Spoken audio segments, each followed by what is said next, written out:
Today, we will once again take a look at interesting footage that captures a moment: how Ukrainian small FPV drones warheads can easily wipe out Russian troops. They first began appearing in large numbers in the sky over Ukraine last fall. Small, first-person view drones packing grenades or shells with airburst fuses.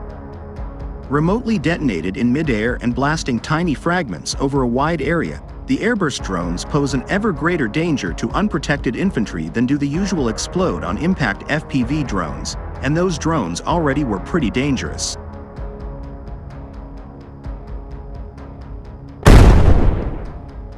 Now it's possible something even worse for enemy infantry that is becoming common in Russia's 25-month wider war on Ukraine: remotely detonated airburst drones with directional warheads.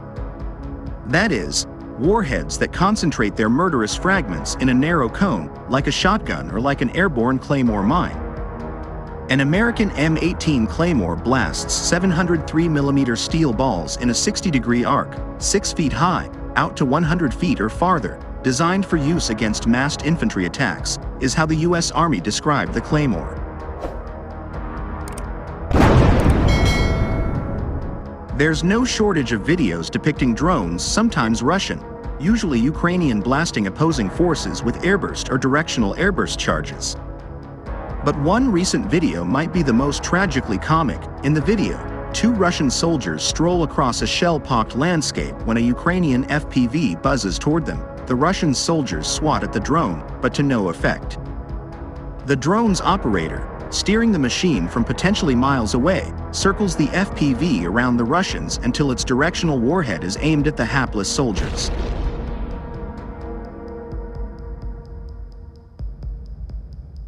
Boom! Hundreds of fragments pepper lance through the Russians, seemingly killing both instantly, while a directional airburst can make a 2-pound, 2-mile range FPV even deadlier. It's not without its drawbacks.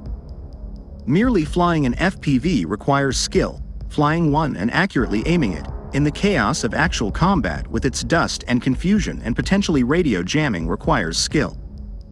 And skill comes from experience, which can be hard to gain when drone operators themselves are the targets of the enemy's own drones.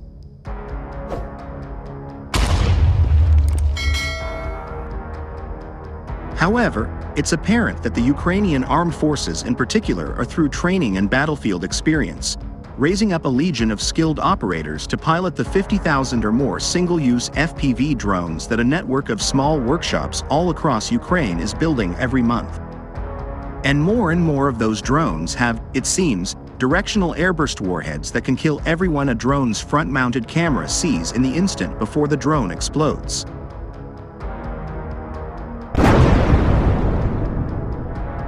Meanwhile, Vladimir Putin's forces are trying to preserve their armored vehicles after suffering heavy losses in Ukraine, but Russian forces are sacrificing Russian men to preserve their stock of armored vehicles and tanks, experts have claimed. Vladimir Putin's soldiers are continuing their assault in Ukraine as they look to assert their dominance in the east of the country. But the Institute for the Study of War, a US-based think tank, has claimed that Moscow's military leaders are building up reserve forces to backfill the losses they have suffered.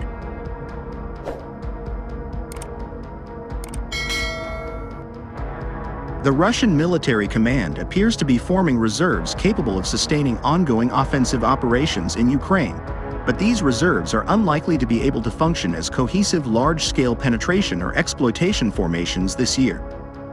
Large-scale Russian manpower losses are likely more significant than armored vehicle losses at this point in the war, particularly since Russian forces adjusted their tactics and transitioned to infantry-heavy ground attacks to conserve armored vehicles at the expense of greater manpower losses in fall 2023.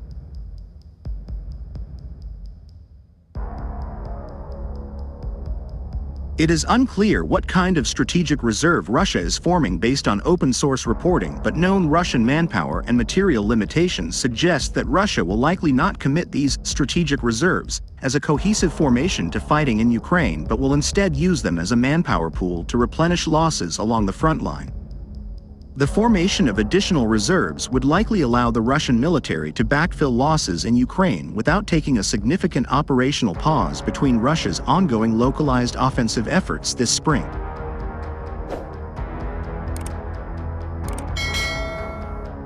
Russia's anticipated summer 2024 offensive effort, which ISW previously assessed Russian forces are attempting to avoid despite difficult weather and terrain conditions. The think tank added that Russian offensive tactics will likely increasingly pressure Ukrainian defenses as long as delays in Western security assistance persist, meaning they will have ammunition shortages. This comes as Republican Party lawmakers continue to try and hold up military aid to Ukraine, and Foreign Secretary Lord Cameron has warned Republicans not to show the weakness displayed against Hitler before World War II.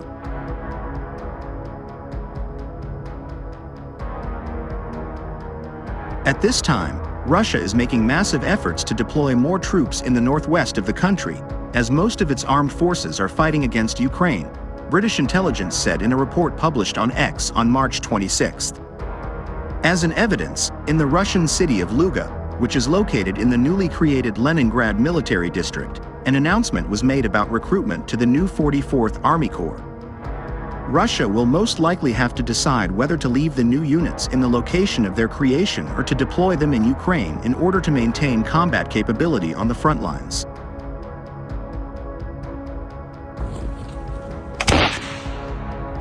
According to the report, previously newly created units were immediately deployed to Ukraine, indicating that the need to support the war is holding back Russian ambitions to expand its armed forces. According to the General Staff of the Armed Forces of Ukraine, since the beginning of the full-scale invasion of Ukraine, Russia has lost about 438.160 of its military personnel, 770 in the past 24 hours.